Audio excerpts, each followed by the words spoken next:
You're listening to TIP. On today's show, we cover one of the most famous billionaires on the entire planet, Miss Oprah Winfrey. Oprah's net worth is around $3 billion, and she's the queen of media. Additionally, she's been ranked the greatest African-American philanthropist in American history, and she's even been ranked a few times as the most influential woman in the entire world. Stig and I have pulled some of the more interesting questions and answers that she's provided recently, and after each one of them, we'll provide a brief analysis or context to her response. So without further delay, here's our episode covering the widely loved and always insightful Oprah Winfrey.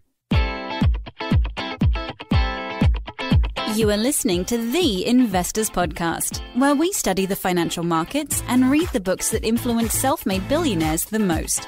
We keep you informed and prepared for the unexpected.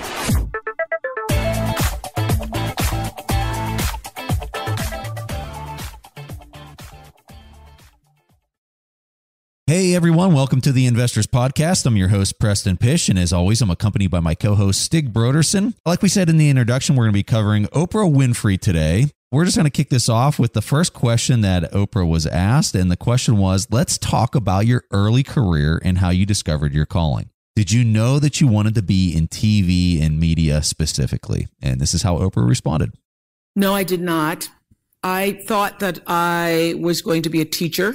I was in my sophomore class at Tennessee State University. I'd already been working in radio since I was 16. I remember I was in Mr. Cox's drawing class for theater, and I was a terrible drawer. He said I couldn't draw a straight line with a ruler. And I got a call in that class from a guy at the local station, CBS, and he'd been calling me several times when I was working in radio. So I started working in radio at 16. I won the Miss Fire Prevention contest, another long story. So when I went back to the station to pick up my prize, some guy said, would you like to hear your voice on tape? I said, sure. And I started reading this copy on tape. They called everybody in the building, said, hear this kid read. I was 16. They hired me in radio. So I was in radio at 16. So I started getting calls about my freshman year to come into television. I had never thought about it. And still was living at home and couldn't figure out how I would manage those. I had biology at 1 o'clock. And so I couldn't figure out how I would be able to manage my schedule. And Mr. Cox said to me, same professor said, you can't draw a straight line with a ruler. I came back from taking this phone call and he said, who was that? I said, there's this guy at CBS. He keeps calling me, wants me to interview for a job. And Mr. Cox said, that is why you go to school, fool. So that CBS can call you. That is why you're in school. So he said, you leave now and go call him back. And I did, and I was hired in television, not knowing anything about it, having in mind Barbara Walters, but thinking, oh, okay, I can do that. Not knowing how to write or film or anything. And I think it was because it was the times, and I literally had somebody who was willing to work with me that I managed to find my way. But I had to find my way because the reporting never really fit me. And what did work for me, I'm this old. I'm so old that when I started that, it was a year of live action cam. And so it was like video cameras live. And so the news stations would do a live shot. They would throw to somebody live, even if nothing was going on, just so they could say live action cam. And what I found is I wasn't so good at the writing part. But if I was just standing up and talking about what had just happened, it was really good. So I started in 19, working in television, became an anchor immediately afterwards. My father still had an 11 o'clock curfew. Can you believe such a thing? I am the 10 o'clock anchor in Nashville, Tennessee. I am the woman on the newscast reading the news. And my father would say, be home by 11. And I'd say, Dad, the news is on at 10. He goes, and it's off at 10:30, so be home by 11. So I had a very strict father. So anyway, I could feel inside myself that reporting was not the right thing for me, even though I was happy to have the job. I got an offer to go to Atlanta. I was making $10,000 a year in 1971, but still in college, so I was thinking I was doing pretty good. I got an offer to go to Atlanta for $40,000, which I thought, it's over. I'm going to make $40,000. And my boss at the time said to me, you do not know what you don't know.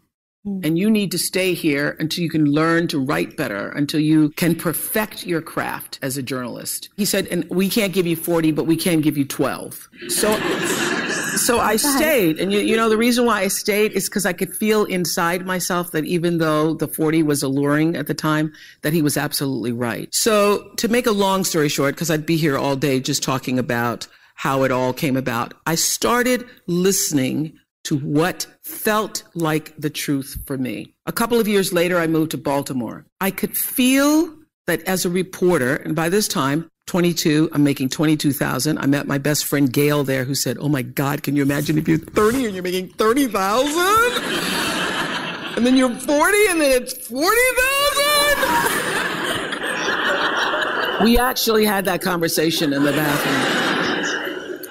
I started to feel that reporting wasn't for me, but I had my father, I had my friends, everybody was saying, oh my God, you're an anchor woman, you're on TV. I mean, you can't give up that job. By the time I was making 25, my father goes, well, you just hit the jackpot. You're not going to make no more money than that. That's just it. So I was torn between what the world was saying to me and what I felt to be the truth for myself. It felt like an unnatural act for me reporting, although I knew that to a lot of people it was glamorous. I started to just inside myself think, what do I really want to do? What I really want to do. And I will say this, knowing what you don't want to do is the best possible place to be if you don't know what to do. Because knowing what you don't want to do leads you to figure out what is it you really do want to do. Just incredible information there. And I mean, the fact that she had an offer at 4 times the amount of where she was at, and then to pass it because she wanted to hone her skills and become better and to provide better quality. There's not too many people that would make that decision. I think that it just speaks volumes. There's not really too much I need to say or anyone else needs to say. You know, if you want to put it in some type of characterization that makes a lot of sense for you, think about your own salary today and whatever that is, if it's $50,000 or $100,000, and just multiply that by 4. That was the offer she received. And I don't think there's too many people that say, you know what, I'm just going to kind of hold on to what I got and get better at what I do. Just an incredible story that really speaks to the importance of focusing on quality and becoming the best version of who you are before making that leap.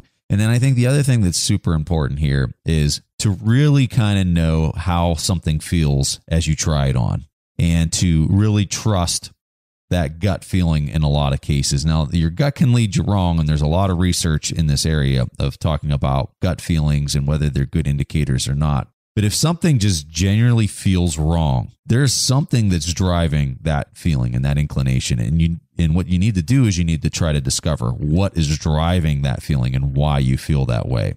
Not just making the decision based on the feeling, but also diving in there and trying to understand why you might have that feeling is incredibly important. But Stig, I'm curious to hear your thoughts on this one. This was such a great sound clip.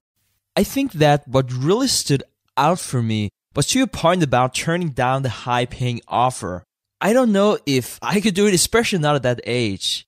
You know, there's this sad tendency for us in today's capitalistic society to think that what you make is more or less what you're worth as a human being. And you just can't help but be impressed by the level of self-reflection. I mean, when you study Oprah, yes, she's smart, yes, she's insightful, but I guess more than anything, you're studying a person that is just wise. And luckily for us, I guess, she's not shy to pass on that wisdom. Because really to the original question about whether she knew from an early age if she would be on TV and the media, and she said, no, I wanted to be a teacher. Perhaps that's really the reason for her success. I mean, you see all these people on TV and everywhere, and they're typically there for themselves, you know, for their own ego. That's not the vibe you're getting from Oprah. Whenever I see her, you know, she's there for me. She's there to help people. She's a teacher at heart, and perhaps that's the reason for her success. So for our next question, I'm really excited to hear how she responds to this question here. The question is, after doing the Oprah show for 25 years, is there a favorite interview that sticks out in your memory? And this is how she responded. Actually, I did this at the end of my show. I did my favorite guest of all time. So that's hard to do out of thousands and thousands. They supposedly estimated that there's like 35,000 people I interviewed over the years. But there was one woman out of all the celebrities, out of all of the famous, non-famous, infamous people. One woman. Who was she? Her name is Trent. Listen to the story. Trent, born and raised in a village in Zimbabwe. 11 years old. She's doing her brother's homework. She wants to go to school. Her father says, no, you're a girl. You have to educate the boy first. Yep, that's right. That was the tradition. That's right. The boy has to go to school. You can't go to school. So she starts doing her brother's homework. She does her brother's homework. He goes to school. He gets all A's on his homework, yet he doesn't know the answer to the question. The teacher comes to the village to say, what is going on here? This boy doesn't know the answers, but his homework's perfect. She finds out that Terai, his younger sister, is doing his homework. She begs the father to let Terai go to school. The father says no, she can't go to school. Finally, he marries her off. She marries at 11 and a half years old. She gets married. She has 3 children by the time she's 18 years old. A woman comes to the village from an NGO, Heifer International, and asks, what are your dreams? This is going to make me cry. This child has never thought about what her dreams were. She says, write down your dreams. She writes down her dreams on a piece of paper and she folds them in a tin can and she buries them under a rock. The first dream was to be able to go to a school in the United States of America and get a college degree. She ends up, through some miracle of the NGO, going to the United States. She gets a college degree. Wow. Yes, she gets a 4-year degree in 3 years. Terai Trent. She goes back to the rock in Zimbabwe. She writes her next goal on the piece of paper. She buries it under the rock. She writes, I want to get a master's degree. She goes back to the United States. She gets a master's degree.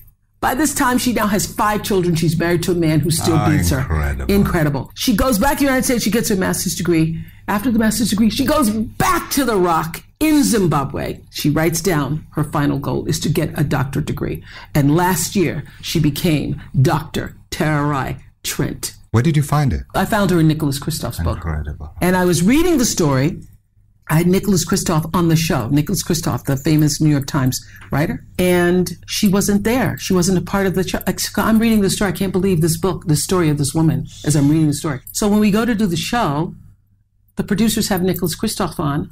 They bring on other guests, but this woman isn't there. I go, how could you not have her there? So we tape another show with Nicholas Kristof. We go back. I go, fine, we're going to find that woman, Terai Trent. By this time, she's living in the United States. We followed her back to Zimbabwe, to the rock. We pulled the tin can from underneath the rock. And that is my favorite guest of all time. And the worst? I don't have a worst. But the reason why she, and as I said this on my show, the reason why Terai Trent is my favorite guest of all time is because she represents in that one story of the little girl in a village in Zimbabwe who had a dream and the heart and depth and discipline to pursue it. She represents everything I tried to say in every show in 25 years. She literally, through her life story, sums up the message that I was trying to give to every single one of my viewers. You can. Keep trying. Don't give up. You have to believe. So just an outstanding story. And I love her point there at the end and how it kind of summarizes what she was trying to accomplish through all the years. It really reminds me of some different books that Stig and I have covered here on the show. One book in particular called Think and Grow Rich. The book is really about mindset. And the book is about not ever settling for anything other than what it is that you're going after. There's something to be said about writing something down on a piece of paper that makes it become really real at that point.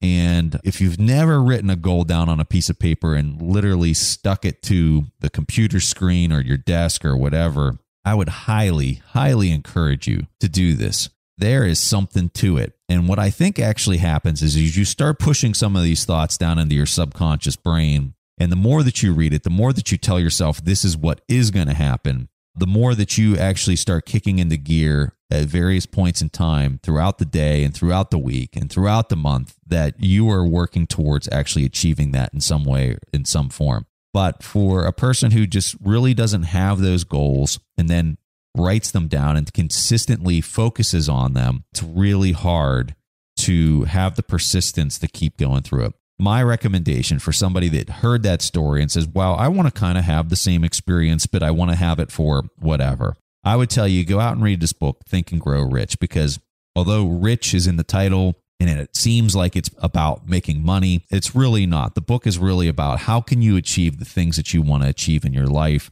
The book was written by Napoleon Hill.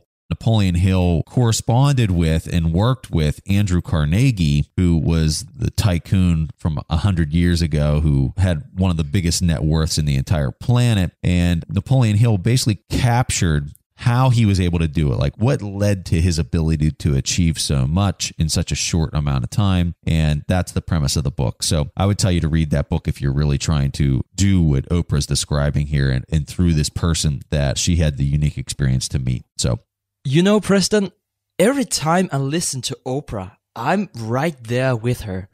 You know, I'm in Zimbabwe looking under that rock, being sucked into this world that she's building and experiencing with her. I think if there's one thing that Oprah does better than anyone I know, that is to tell a story. What I found recently is that whether it's professionally or personally, the ability to tell a story is just so important, because telling a story is not about entertainment. It's about how to gain influence also. I was looking at some of the research behind all of this, and in a way it's quite simple. So, for instance, if you listen to a PowerPoint presentation, I think we've all been there, but if you listen to a PowerPoint presentation with boring bullet points, certain parts of the brain gets activated. And overall, you can look at this as it's the language processing part of your brain that's being decoded into meaning. But then that's really just what happens. Now, so what happens if we hear a story? Well, not only are the language processing parts in our brain activated, but any other area in our brain that we would use when experiencing the event is activated too. You can basically think about it like this. When we tell stories to others that have helped us shape our thinking and way of life, we can have the same effect on the listener too. And the brain of that person telling a story and the person who's listening to it, they can synchronize. Of course, Oprah's Oprah, and she's on a very different level than most of us. But I think my key takeaway here to the listener is, if you want to learn how to talk the same way as she is and how to be impactful, study the science of storytelling. For this next question, Oprah was asked what your opinion is about assembling a team, and this was her response. I have people that I trust, and one of the things that, if I may pat myself on the back for, is that I try to surround myself with people who are smarter than I am. I think that the ability to be as good as you can be comes from understanding who you are and what you can and cannot do. And what you can't do is far more important than what you can do, if what you can't do is going to keep you from flying as high as you can. Now, when my lawyer first came to me and said, you can own your own show, it literally took the ceiling off my brain, because I had never even thought that high before. I never even thought that was possible. And everybody needs somebody in their life to say, yes, you can do it. I have a niece, 15, who several years ago, I said to her the same thing my father said to me. I said, you are too smart to get C's. I mean, I heard my father speaking. We were crossing the street one day and she was talking about her grades. You're too smart to do that. You could be an A student.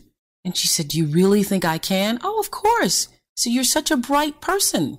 And she started getting A's and said to me a year later, nobody ever told me I could. You know, I think that one of the most important lessons to learn is that we are all responsible for our lives, but nobody gets through this life alone. Everybody needs somebody to show them a way out or way up. Everybody does. See, I feel best in surroundings where other people are smarter than I am, because I feel like I can always learn something from them. One of the other big lessons I've learned, particularly in business, I think you have a responsibility to yourself to learn as much about your business as you can. And so I sign every check, although it is now tedious, because the bills that come in from maintaining a studio, everything from Federal Express to Xerox to every tape that needs repaired and so forth, it gets to be a lot. I have stacks and piles of checks to do, and I know that there are a lot of successful people who don't do that. I still have a tenement mentality. I've been very, very poor in my life. And so the idea of having money and not being responsible and knowing how much money you have and keeping control of it is not something that I personally can accept. I know that there are other people who can, but it is not a possibility for me. I need to know where it is. I mean, there are times I think I want to go to the bank and say, show it to me, because, just seeing it on a piece of paper, anybody could print out a piece of paper. So, I watch it very carefully and try to maintain responsibility for it. When I first started being a, quote, businesswoman, I worried about, how do you do this? And I realized that you do this the same way as you do anything else. You be fair. Try to be honest with other people, and you be fair. I like the point that she initially makes about assembling a team where you've got the smartest people around you. And I think for some people, they hear that and they immediately think, well, I don't have those types of people in my life. And what I would tell you is go out and start reading like a fiend. You really do have access to, especially today, you have access to the smartest people in the planet. Everything that they have said has influenced them. You can watch videos of their interviews. You can do all of these things. And I mean, really, that's what our show is all about, really, is trying to bring access of these people to everyone so that they can help us become smarter. But some great comments there. It was also interesting to hear some of our comments about watching the dollars being spent and why the financials are so important as a business leader to really understand what's actually happening inside of your business. And I don't know that she necessarily described it there at the end, but that's how I interpreted the way she was having those discussions. And just so people understand, that soundbite was from when she was way younger. I mean, the soundbite was probably from 20 plus years ago. I like what Oprah said there at the end, that you had to be fair and honest with other people in business and just in general in life. If you talk more about the business aspect, being fair and honest is probably the best and most efficient time saver out there. Your negotiations are shorter, just for one thing. And when you have that as your mindset, being fair and honest, it's like you're sitting at the same side of the negotiation table, looking at the challenges together and not sitting in front of each other in a you have to lose for me to win kind of game. In my experience, you'll also find that you're dealing with the same suppliers and customers instead of starting up new relationships with people, because you are building that trust by being fair and honest, and people will come back. And you might think that, wow, that's pretty basic. Of course, you have to be fair and honest, in business and in life. It's just one of those things that are simple, but it's not easy to do. It's almost like saying only eat healthy foods. We are in so many ways wired to short-term gains, whether it's junk food or behaving unethical in business, because it's so easy for us to do, and we are just lazy creatures. Short-term, it probably doesn't make a difference, but not being fair and honest will just slowly corrupt you, and you won't notice what's happening to you. And perhaps more important than business, and also what Oprah is getting at here, it's just a better way of living. Surround yourself by people who you trust and who are fair and honest too, because you will attract people who are just like you. For our last question that we're going to play, she was asked, when you have so many negative forces, even in your family, how can you stay in a positive place? And this is how she responded. Who do you want to be in the world? Who do you want to be? Not what do you want to do, not what do you want to achieve. Who do you want to be? What is the kind of person when they're reading your eulogy? What do you want the words to be said about the kind of person you have been in the world? Do you know the answer to that question?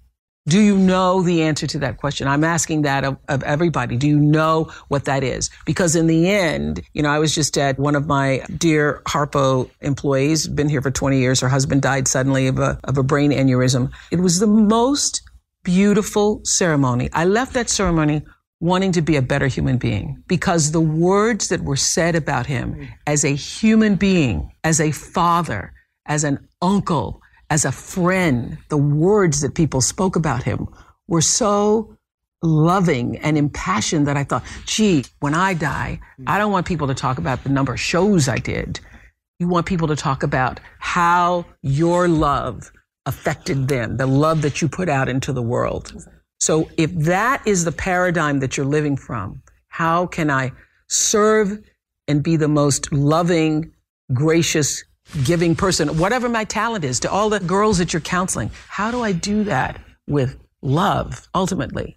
I'm telling you, the negative energy will change. And when you become that force for yourself, you won't allow it. I don't care what their title or role is in your life.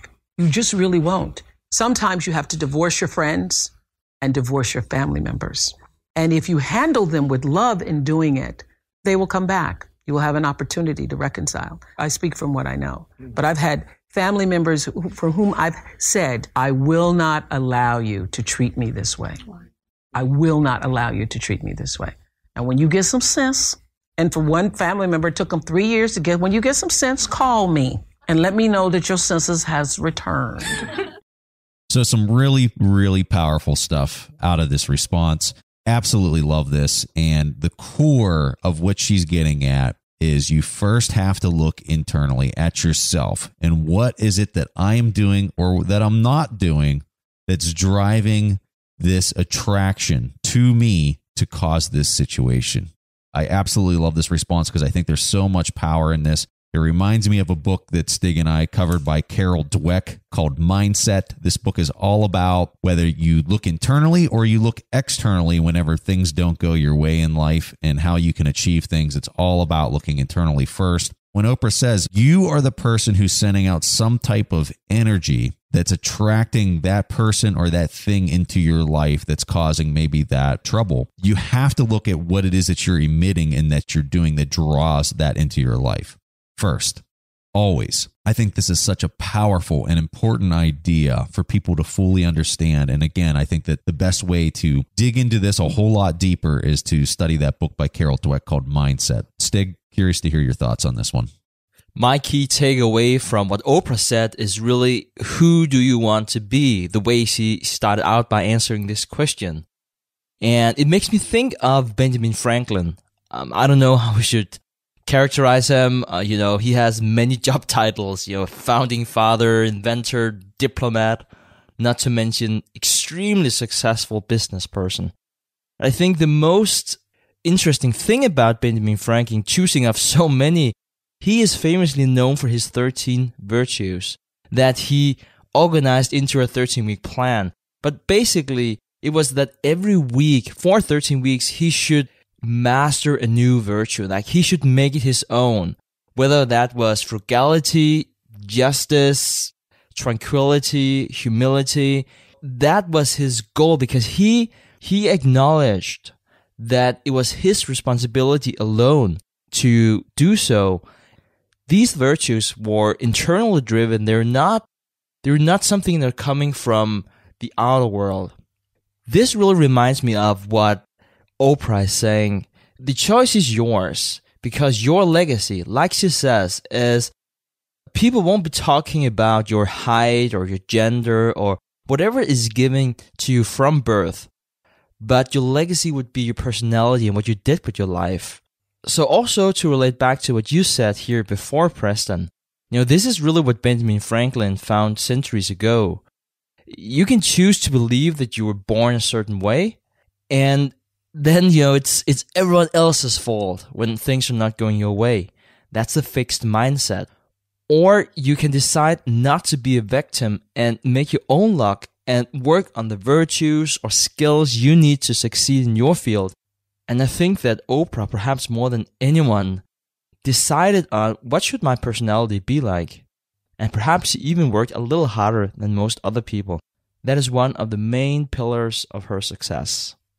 All right, so that's all that Stig and I have for covering the questions with Oprah Winfrey. If you guys want to learn some more about Oprah Winfrey, which I highly encourage that you do, because as you can see, she's a treasure trove of value and information and just a total resource of learning. There's a book that she wrote. It's called What I Know for Sure. Stig and I covered this probably 2 years ago. In our show notes, we'll have a link to our discussion about what we learned from this book. But if you don't want to listen to our comments on it and you just want to read it for yourself, I know that there's an Audible book out there on it. We also have a link for a free audio book in our show notes, so check that out. But the name of the book is What I Know for Sure, and it was written by Oprah Winfrey. So really a lot of fun covering her questions. All right, so at this point in time in the show, we would like to play a question from the audience. And this question comes from John. Hey, Preston and Stig. My name is John. I've been listening to your podcast for about 2 years now and going on your website and looking on your online material. It's very helpful. I find it very interesting and a lot of fun. I had a question about dollar cost averaging. Is this a technique that you guys currently use, have used in the past?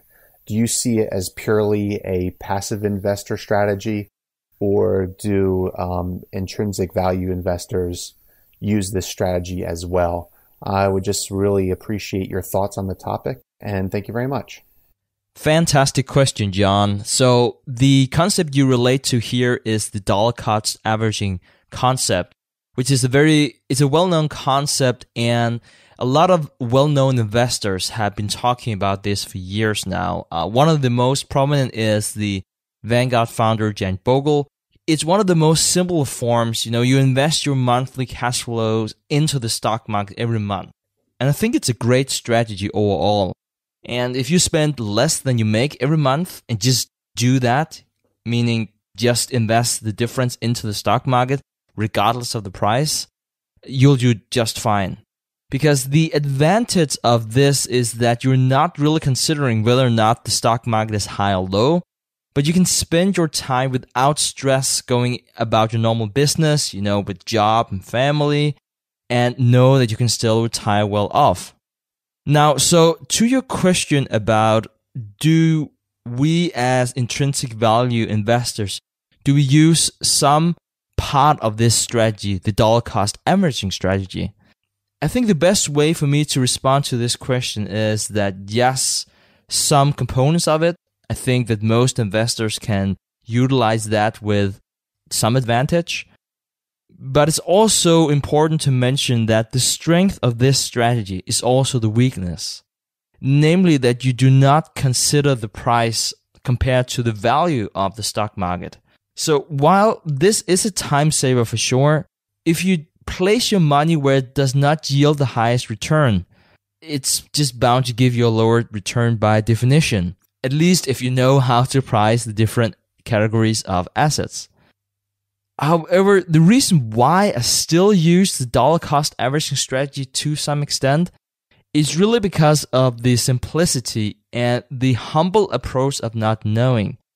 We could be wrong in our assessment of the market, of the individual stock, or bond for that matter. And we also have to remember that we pay a big opportunity cost by having cash, or by being wrong, by not being invested. Statistically, you'll be paying 7% after inflation of not being invested in the stock market if you hold cash instead. So it is just a very difficult opportunity cost to work with from trying to time the market one way or the other. So what I do is to aim to have as little cash position as I can, but still always have the cash to invest in something that's very cheap, and then use my monthly cash flow where I can find the best return. So generally, I would say I would rather be invested in various assets than not be, because of the opportunity cost. Thanks so much for asking your awesome question. To show our appreciation, we're going to give you a free subscription to our paid Intrinsic Value course on the TIP Academy website. This course goes into all the detail to show you how we calculate the intrinsic value of the business, basically what we were describing there. If anyone listening wants to check out this course, go to TIPintrinsicvalue.com. That's TIPintrinsicvalue.com to see the course and the contents contained in the course. So Thomas, thanks for your awesome question, and we hope you enjoy the course. If anyone else out there wants to get their question played on the show, go to asktheinvestors.com. There's a little button. You just got to click the record button. You record it. It automatically goes into our servers, and we see it pop up, and then we listen to all the questions that come in. And if your question gets played on the show, you get access to a course just like Thomas. All right, guys, that was all that Preston and I had for this week's episode of The Investors Podcast. We see each other again next week. All right, guys, that was all that Preston and I had for this week's episode of The Investors Podcast. We see each other again next week. Thanks for listening to TIP. To access the show notes, courses, or forums, go to theinvestorspodcast.com. To get your questions played on the show, go to AskTheInvestors.com and win a free subscription to any of our courses on TIP Academy. This show is for entertainment purposes only. Before making investment decisions, consult a professional. This show is copyrighted by the TIP Network. Written permission must be granted before syndication or rebroadcasting.